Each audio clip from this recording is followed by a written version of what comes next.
Okay. The funny thing is that as of the time that I'm recording this video, I have not yet put out my review of the Cell Saga from Dragon Ball Z. Close to a year ago, I started a retrospective review of Dragon Ball Z the way that I did for Dragon Ball Super years ago, and we've only made it to Frieza so far. I do have the Cell Saga video recorded. I'll have it edited soon, and if I plan things well, that video and this one will come out maybe 2 weeks apart. After that, we can try to decide together what we do next. I've been interested in watching One Piece again, so if you guys are interested in that, maybe we can do some like watch-alongs over on Patreon. Follow the Patreon if you're interested in that idea, and then we'll do retrospective reviews on those arcs over here on the main channel. I'm so sorry about that sound that just came out of me. But there's also other options. There's Bleach, which I'm currently rewatching with my girlfriend. There's Naruto that we could do. I've been interested in rewatching old Naruto. Obviously, we'll start there. We could do, or we could just finish Dragon Ball. We could do original Dragon Ball, just keep moving backwards, and maybe get around to GT after that. All of that depends on what you guys want to do. I'll probably put a poll, either here on the channel or on Patreon or whatever, just to like see what's going on. That's not going to be a paywalled post, though. You can just go to Patreon and vote on that. But that's all after this video comes out, so whatever.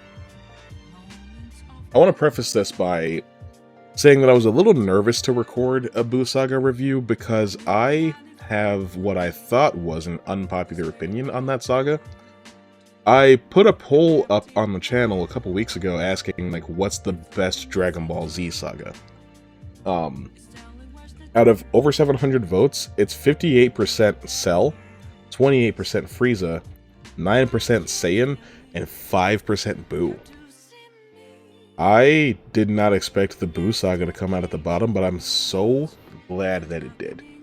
For a long time now, I have held the opinion that the Buu Saga is easily the weakest of the entire run of Dragon Ball Z. And I was worried that other people didn't feel that way.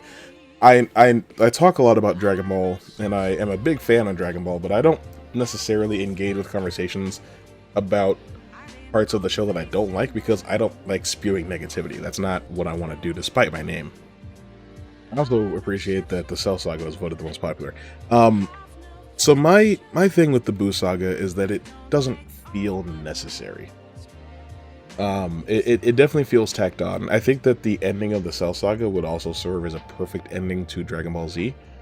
Goku is dead. He doesn't want to come back because he's worried that his mere presence on Earth will continue to attract these great threats and put the people that he cares about in jeopardy. Vegeta, without a rival, doesn't want to fight anymore. Trunks gets to go home, and he defeats 17, 18, and Cell, and avenges Gohan, and he's the protector of the world in the future. And in the present, Gohan is left in charge. I know that he doesn't necessarily want to be a fighter. He's more interested in being a scholar, but he is still the most powerful being on the planet right now. So the Earth is still safe in his hands as long as he makes time to train every so often. But we find out that he didn't do that. He's weaker at the beginning of the of the Buu Saga than he was at the end of the Cell Saga. That's not even the part that I mind. I get it. Fighting is not, at the forefront of his mind. However, him running around as a superhero, or rather as a vigilante, that makes me think that he would probably want to spend a little bit more time in the gym. And I find it hard to believe that Piccolo would have let it get that bad. But it's whatever.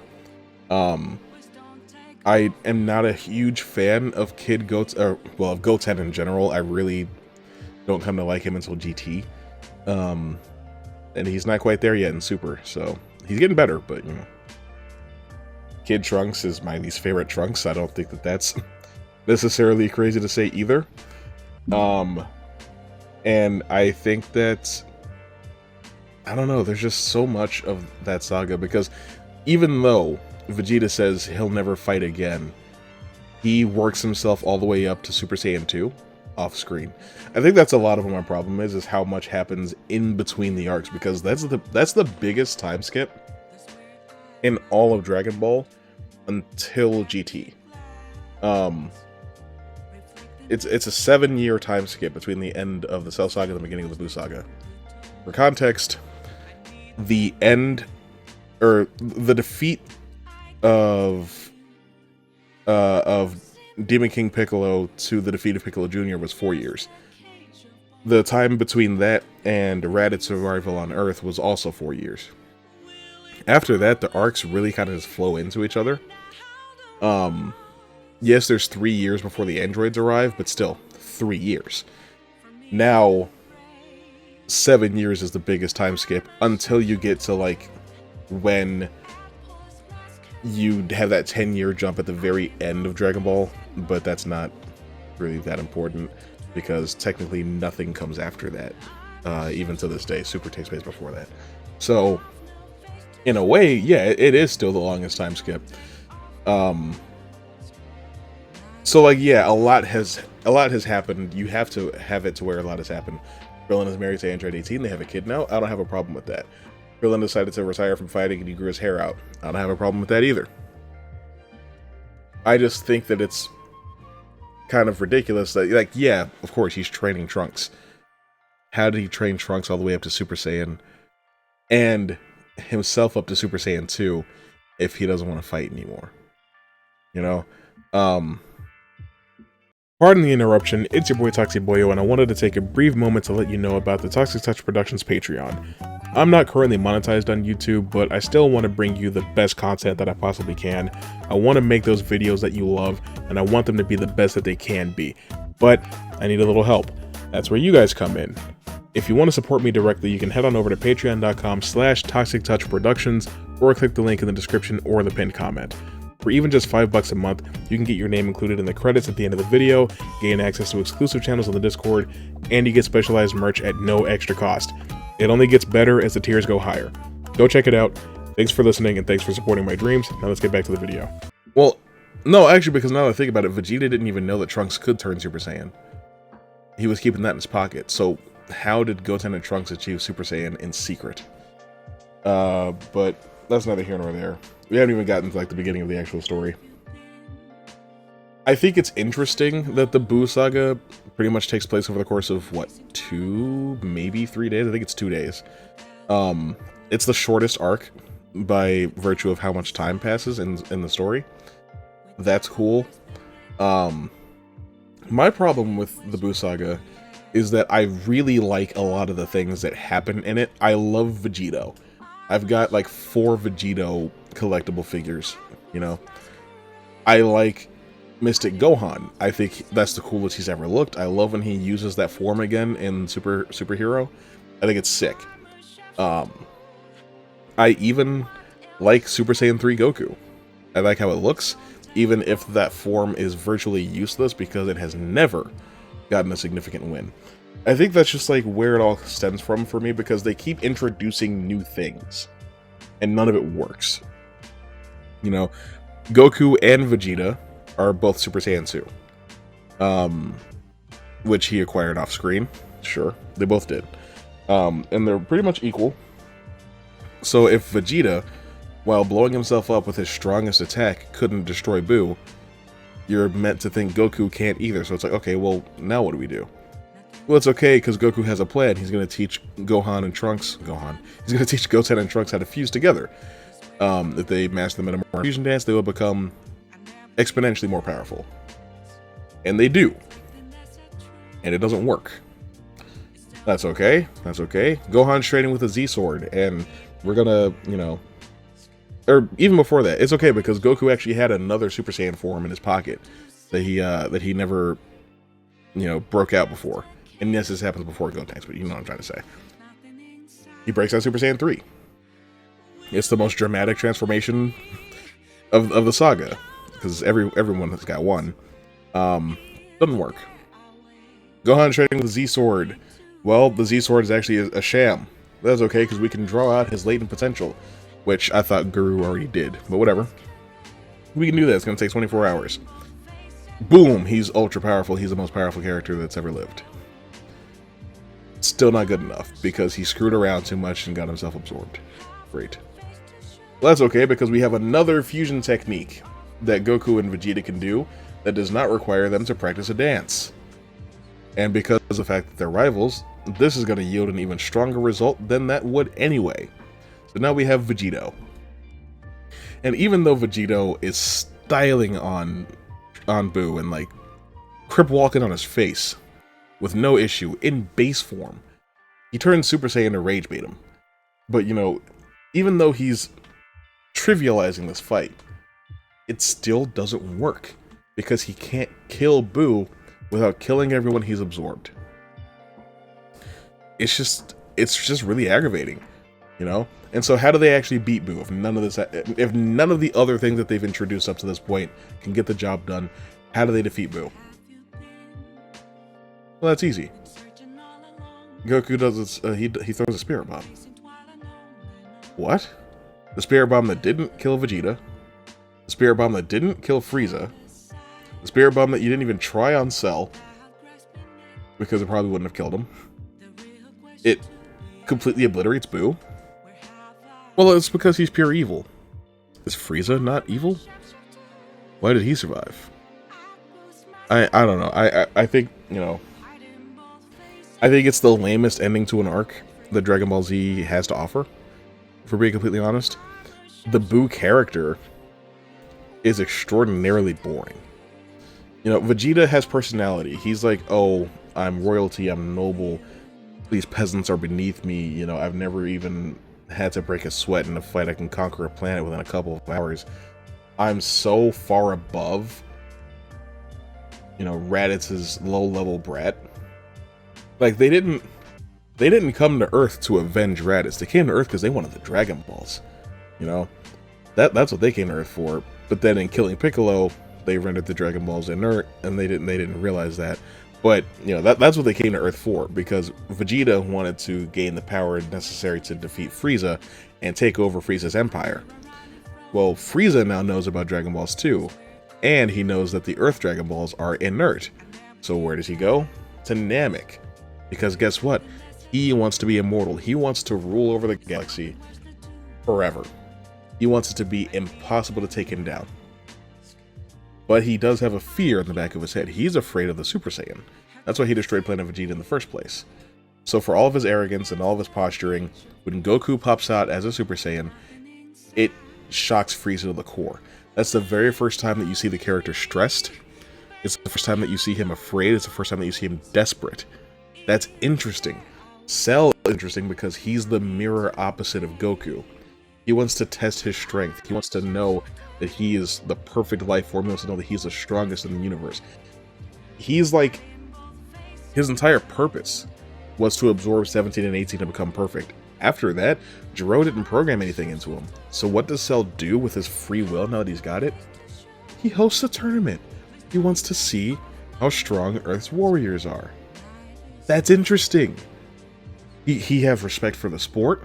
He builds an arena that's like, hey, if you get wrung out, you lose. It's a tournament arc. You know? It's not a very good example of a tournament arc. Not to say that the Cell Saga is bad. I love the Cell Saga. But what's Buu's motivation? He just wants to destroy. He just wants to destroy. And yeah, he's got turmoil because of a dog. And he makes friends with Mr. Satan. And all that other stuff. But like, even now in Dragon Ball Super, I don't find Majin Buu to be an interesting character. And this is good Buu. This is Buu with none of the corruption. I still find him boring. I'm just not a fan of Buu as a character. I think that, you know, a good arc is defined by a good villain or a good antagonist. You know, I look at some of my favorite arcs in anime. I think that the Pain Assault in Naruto Shippuden is incredible because Nagato is a good antagonist. He's a good villain. And it's one of the only times that Talk no Jutsu actually makes sense to me. I look at the Soul Society arc. I think that that's great because Ichigo is challenging the very fabric of the Soul Society. And, you know, Aizen has this grand plan and it's this mystery and things are unfolding all at the same time, and the reveal that not only is Aizen alive, but that he was the one that orchestrated all of this, all the way up to him ripping the Hogyoku out of Rukio's soul, and then him not even one-tapping, literally holding up a finger and obliterating Ichigo. All of that is so good. It's so good. The Buu Saga doesn't have any of that. Doesn't have... I don't know, for me it doesn't have any of the tension that the Cell Saga had, or even the Frieza Saga. It's just frustrating. Like, I think they try to create stakes by having it to where, like I said before, all these new forms, all these new techniques come out, and none of them are effective. Buu was just walking through all of them. But instead of instilling dread in me or creating tension, for me, it's just really aggravating. It's like, okay, well now what? That didn't work. Try something else, you know? And maybe I'm just too pessimistic. I'm willing to accept that possibility, but I don't know. It's just not very effective for me, and it leaves a lot to be desired, in my opinion. Now the actual ending of Dragon Ball Z, we'll talk about that, I guess. We have another time skip to 10 years in the future. We've got one more martial arts tournament. I like Oob as a concept.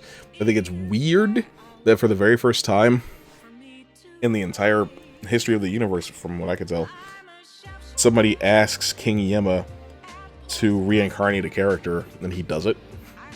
But I think that, like, the goodbye that he says to Frieza, to Vegeta, and to Krillin and everybody, I think that that's effective.